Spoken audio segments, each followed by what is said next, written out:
Hi, Adam. Hi. Welcome to Network Roundtable. We're running a little late today. There was some confusion about time, but then it wouldn't be a Network Roundtable show if there wasn't some confusion about time. I'm just saying. So, without further ado, here is our opener. Hi.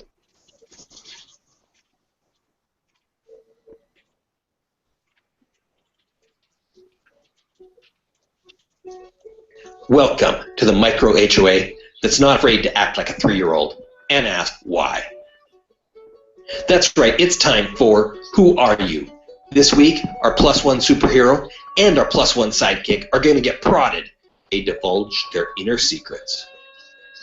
It's time to ask why.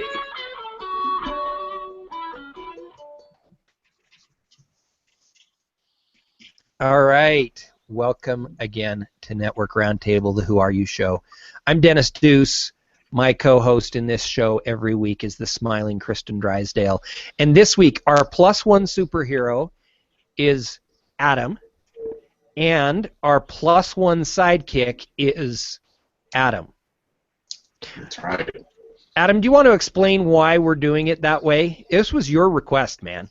It was my request because I think my personality is the type that I don't really have sidekicks. I don't really listen to other people's opinions or really rely on anybody else, so I figured I'm probably my best sidekick.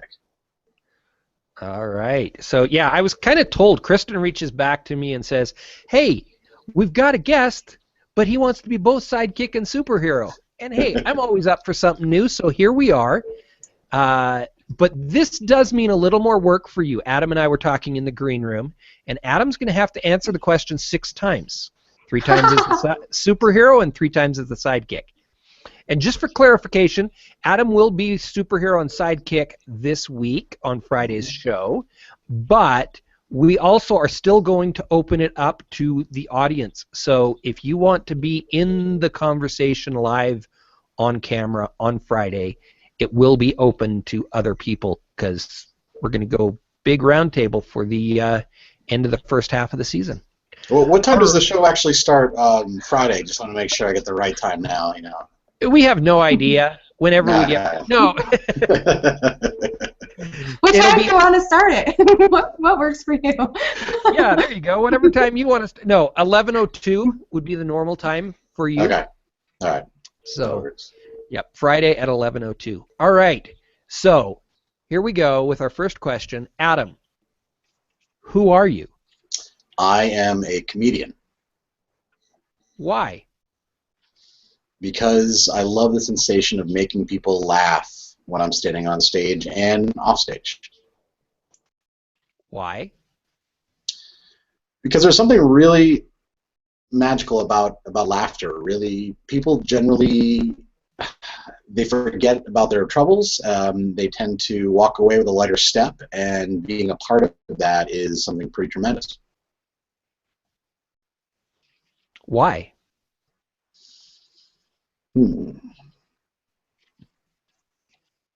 Because I think we all join together as a group when we laugh. When I do shows, I'll notice that if the audience is separated and they're not sitting together, the laughter will be sparser. But when they're joined together and they're all sitting together, nobody's self-conscious they're laughing. They all just kind of become more of a collective, collective group of people. Just that are there, they're sharing one event, and I think that laughter kind of joins people more than almost anything else in the world. Wow, that's interesting that you say that. I told you in the green room that I went and watched an improv show on Saturday night. And, you know, it's kind of Utah's off season, and we don't have as many tourists this time of year, and it was pretty sparse audience, and nobody, you know, they were in their collective groups, but then, or their individual groups, but the collective groups, there was at least 2, if not 4 seats between everybody. And it was really funny, but there was not a lot of noise about how funny it was. I mean, there were 50 people in the room, but we were sparse. And I hadn't thought about that until what you just said, and I'm like, oh my gosh, I just saw it happen. Okay. Yeah. Well, thank you. That is the first phase. Now, Kristen, You remember your lines? Yeah, I'm not that bad. Adam, who are you? I am a writer Why? because writing is my therapy. It allows me to work through the issues that I'm facing. Why?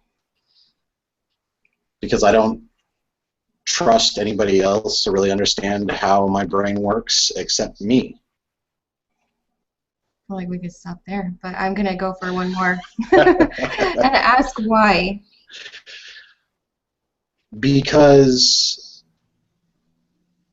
I have always been someone who overthinks everything and usually has thought about, anytime I've actually been in therapy, when I got divorced, etc., I realized that I was predicting what they were going to say, and it was something that was just an exercise. It really didn't have any value, so the most value I can possibly have to healing my own psychology is to write it out. I so get that, and now I'm going to ask you again, why?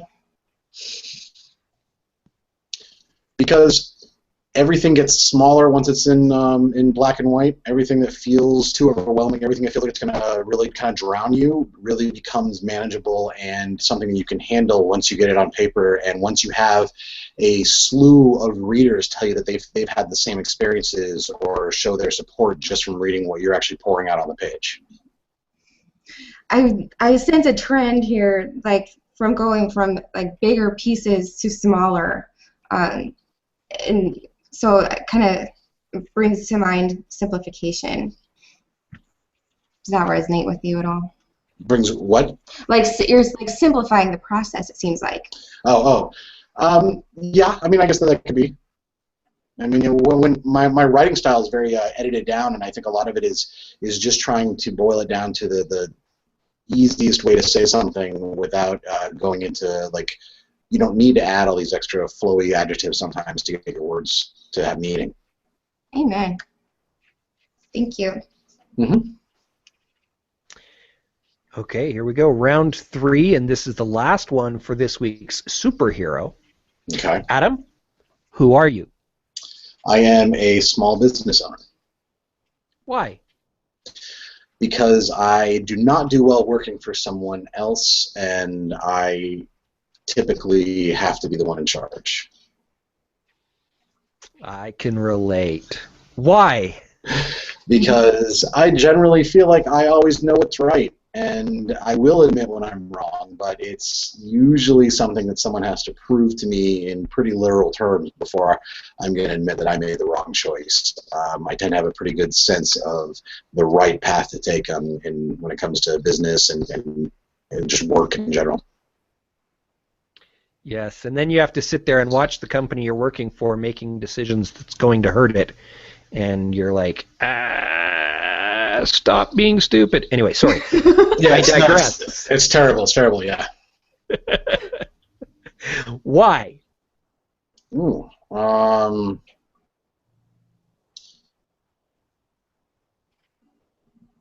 because I like the freedom and the responsibility. I thrive on stress, and I thrive on making it through things that might be difficult, but I also like the freedom to be able to take a day and just disappear if I want.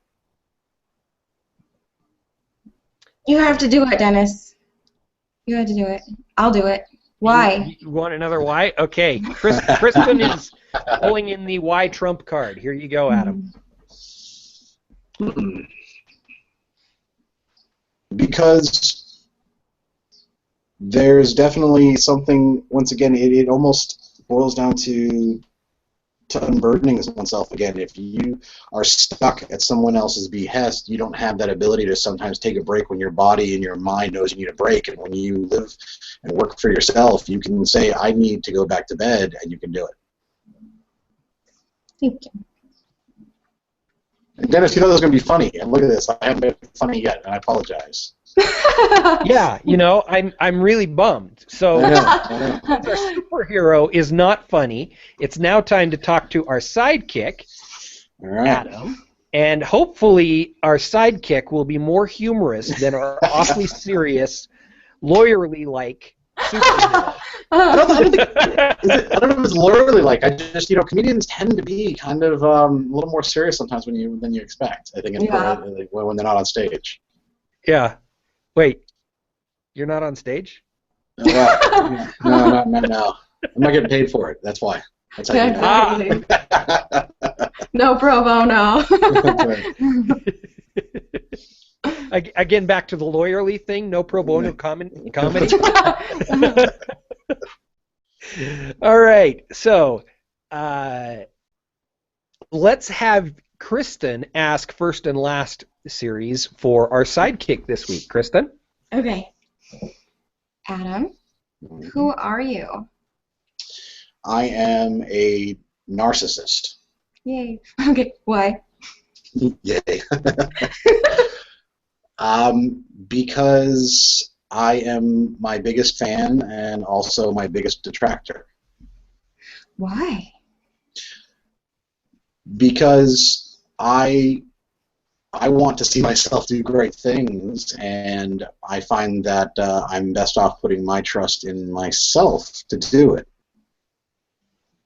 Why?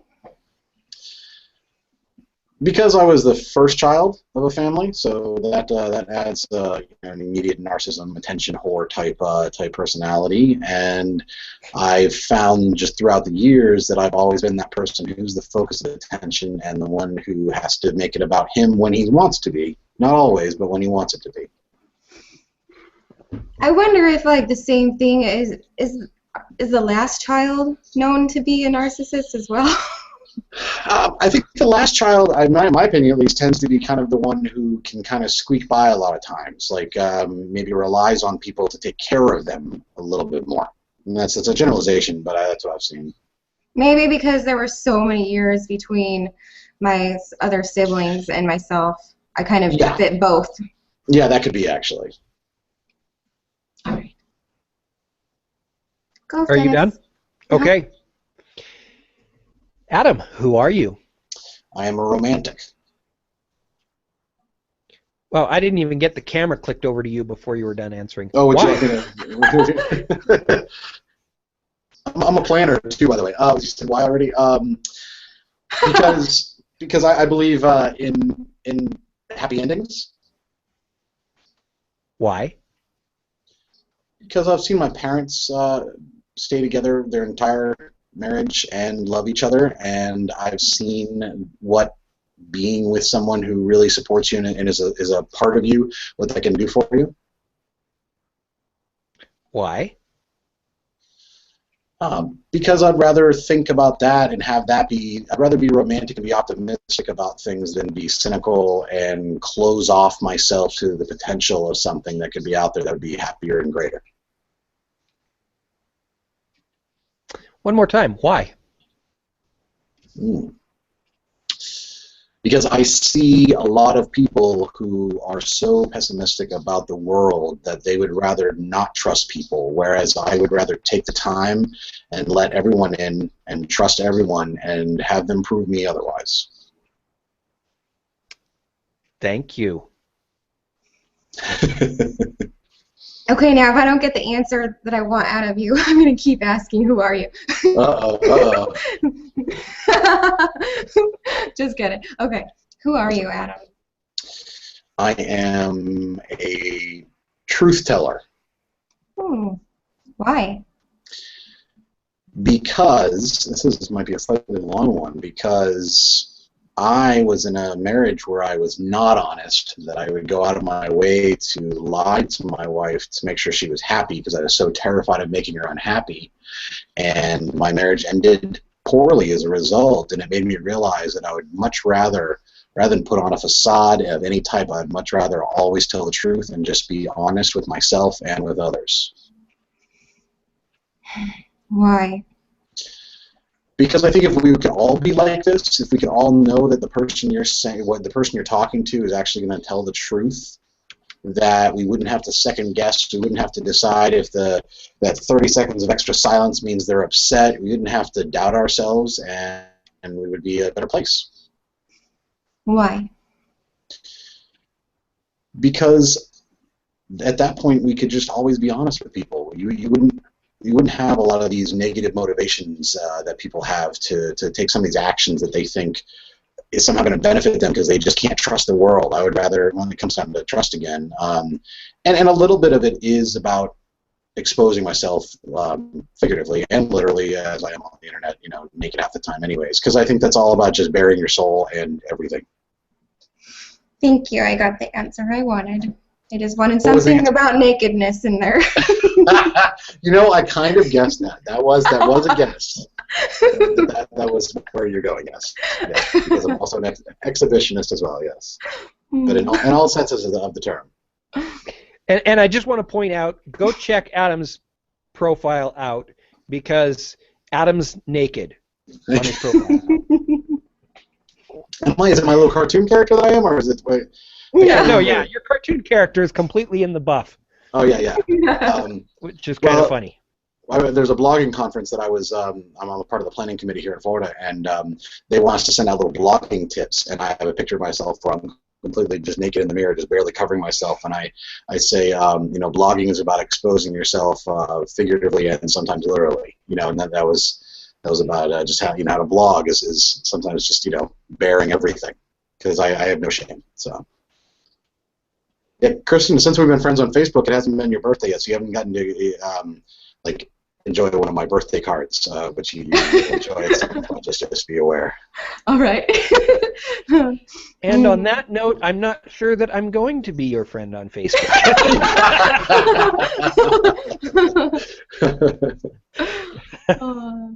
All right. Well, I got to say right now, I am hoping that Adam has lots of time in the green room right now, because I'm intrigued by this guy, and I want to get to know him better myself.